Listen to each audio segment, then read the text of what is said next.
close your eyes for a moment, now open them. You are standing in Jerusalem. The year is 33 AD. The sky above the city is still holding the last deep blue of the night, that particular shade before dawn arrives. The stones beneath your feet are cold. The air smells of burning cedar, of dried herbs, and something animal and warm. And everywhere, there are people. They come from the north roads, from the eastern hills, from the coastal plains. They come on foot, on donkeys, in slow caravans. They come carrying lambs on their shoulders, children at their sides, and something heavier inside their chests. A memory, a promise, an ancient hunger that only this city, only this week, only this feast can begin to satisfy. This is Passover, Pesach, the most sacred moment in the Jewish calendar. Jerusalem, a city of 50 to 80,000 souls, is breathing far beyond its limits right now. The population could triple. Pilgrims from Babylon, Egypt, Syria, all pointed at this single point on the earth like arrows aimed at the same target. You press your back against a limestone wall to let a family pass. The father walks ahead with a young lamb. The lamb is perfectly calm, its dark eyes open and steady. The children walk beside him without speaking. They have walked for days to bring this animal here. They chose it carefully, 10 days ago, as the law of Moses required. 10 days with an animal you have chosen. 10 days of watching it breathe. And then the surrender. This was not cruelty. It was intentional memory. The yearly rehearsal of survival itself. The rehearsal of what it cost to be free. Ahead of you, past the narrow winding alleys of the lower city, the temple of Herod rises against the paling sky. Its outer walls are cut from white limestone, and in the first light of dawn they seem to hold it, to breathe it out slowly. The golden facade, when caught by the morning sun, forces the eye to look away, as if confronting the sun itself. And up there, rising above the temple's outer courts, you can see the towers, the Roman towers. From those heights, soldiers are already watching. They have been watching all night. Rome has learned the particular danger of this week. A people celebrating liberation while living under occupation is a people near the edge. The soldiers know it. Pontius Pilate, who has come from Caesarea Maritima specifically for this week, knows it too. You walk toward the temple, carried by the slow river of pilgrims, and you notice something strange. A kind of hum in the air. It is not quite sound. It is almost electrical. The feeling of 200,000 people, all holding their breath at the same moment. Something is coming. It has always been coming. But this year it will arrive in a way that will split time itself in two. You don't know that yet. Nobody does. The city breathes. The lamb on the man's shoulders opens its calm, dark eyes, and Jerusalem fills and fills and fills. There's a name that moves through this city like water moving through cracks in stone. Quietly at first, a whisper between two women filling clay jars at a cistern near the southern steps. A lowered voice between merchants arguing over the price of doves. A pause in conversation. A certain group of men dusty from the road and clearly from the north walks past a group of Jerusalem elders near the temple gates. The pause lasts only a second, but you notice it. Jesus, the one from Nazareth, the teacher from Galilee. He entered the city only a few days ago, and the way he entered, that is what people cannot stop talking about. He came from the east, riding on a young donkey. And the crowd that met him did not treat him like a wandering rabbi. They stripped their outer cloaks and spread them on the road before him. They waved palm branches in the air, a gesture reserved only for kings and liberators. And they shouted a single word over and over until the sound echoed off the city walls.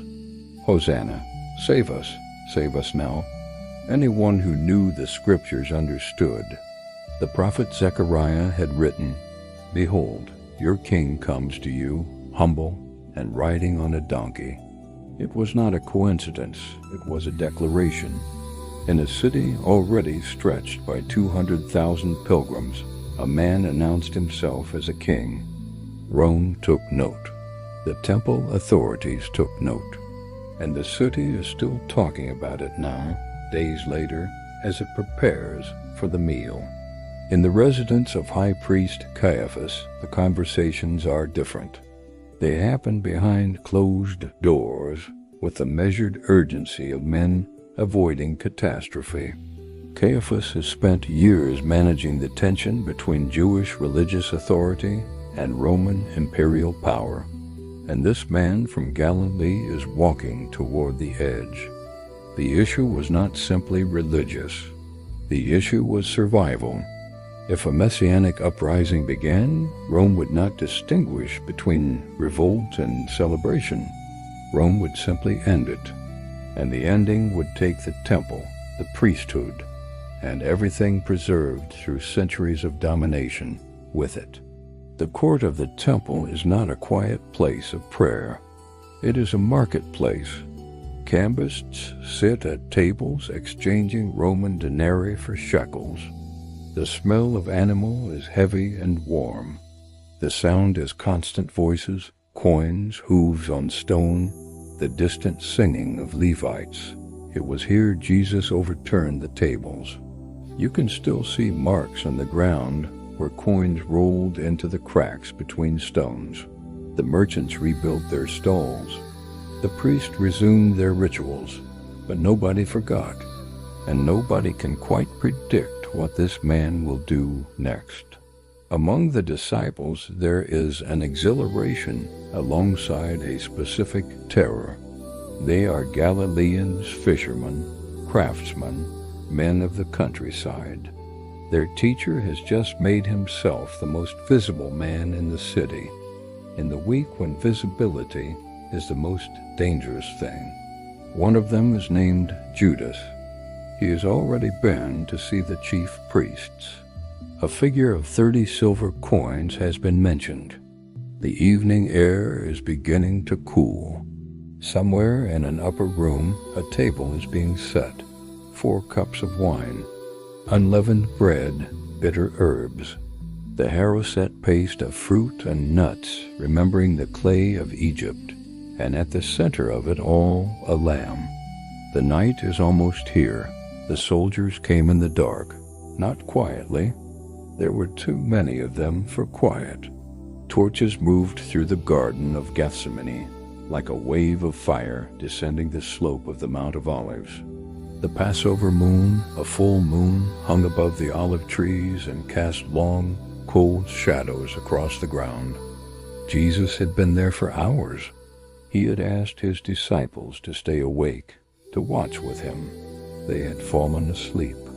3 times he came back and found them sleeping. The sleeping men, the waking teacher, the approaching fire. That weight has never been lost. When Judas arrived with the soldiers and the temple guards, the disciples woke. Peter pulled out a sword and cut off the ear of a servant. It was a desperate act, the act of a man who had no idea what else to do. Jesus reached out and healed the man's ear, and then he surrendered, quietly. They took him to Annas first, and to Caiaphas, and to Pilate, then to Herod Antipas.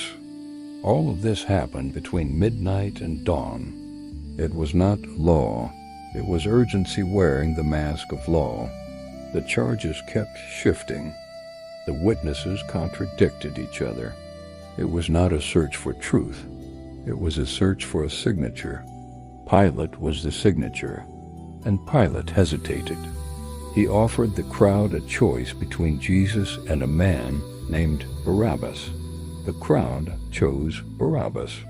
He brought Jesus out beaten and mocked and said, "Behold the man," hoping the sight of a broken figure would be enough. The people there were those who could be summoned quickly by those with the power to summon them. Pilate signed. And then it was morning.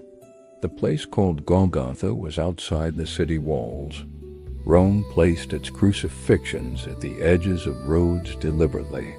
Crucifixion was a message written in flesh and wood at the threshold of the city. This is what the empire costs. Among those who stood watching, there were women. They did not look away. They held inside their chests something that had no name yet. When the end came, the sky had already begun to change. The body was wrapped in linen and laid in a tomb cut from rock. A large stone was rolled across the entrance. A guard was posted. The city continued to breathe. Before the women left, they noted exactly where the tomb was. They were going to come back. The Sabbath settles over Jerusalem like a hand pressed gently over everything. The rules are ancient and total. No fire may be kindled. No work may be performed. No journey of consequence may be begun. The city that 24 hours ago was a roaring, breathing, heaving organism of 200,000 people pressing toward the temple. That city is now still. The markets are closed. The cooking fires are out. The streets that carried rivers of pilgrims are nearly empty, and the sound of the city has been reduced to wind, to birds, and to the occasional soft footstep of someone moving carefully through a narrow lane. In the room where the disciples are gathered, the Sabbath brings no peace. It brings hours.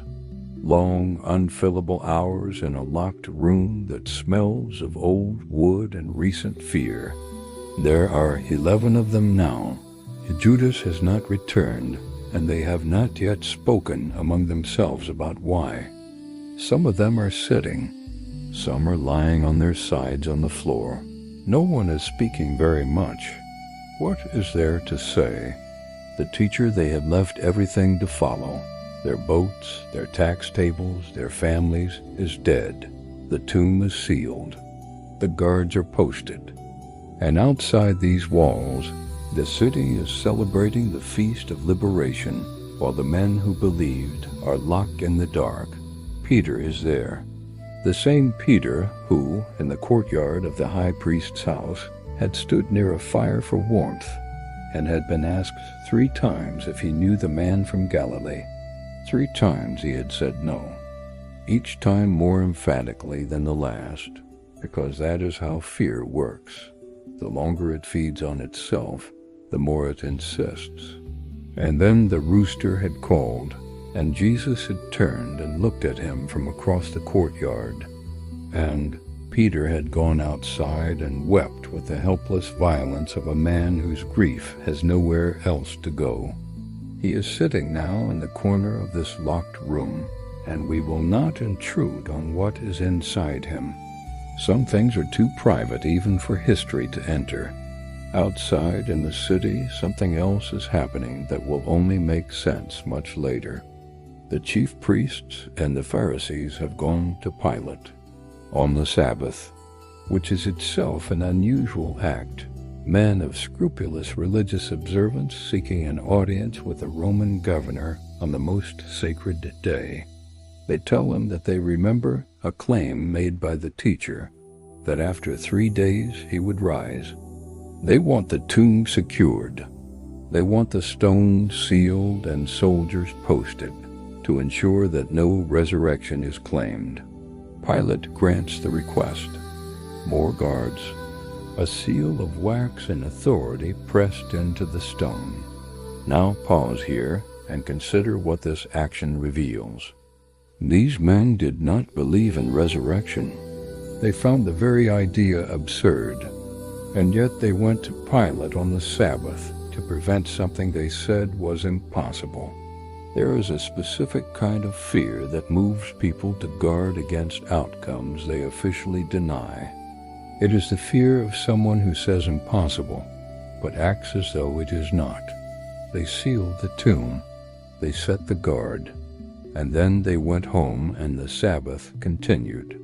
The full Passover moon watched the sealed tomb from the same high distance, expressionless as it always is. In the locked room, eventually the disciples sleep. The sleep of people whose capacity for feeling has been emptied. Heavy, dreamless, sealed. The night passes, the hours move. Somewhere on the other side of the city, several women are lying awake, waiting for the first sign of morning. They have spices prepared, aromatic herbs for anointing a body that could not be properly tended before the Sabbath. They have one practical problem. The stone will be too heavy for them to move alone. They will need help. They don't know yet that the stone has already been moved. There is a particular quality to the darkness just before dawn that is unlike any other kind of dark. It is not the thick, total dark of midnight.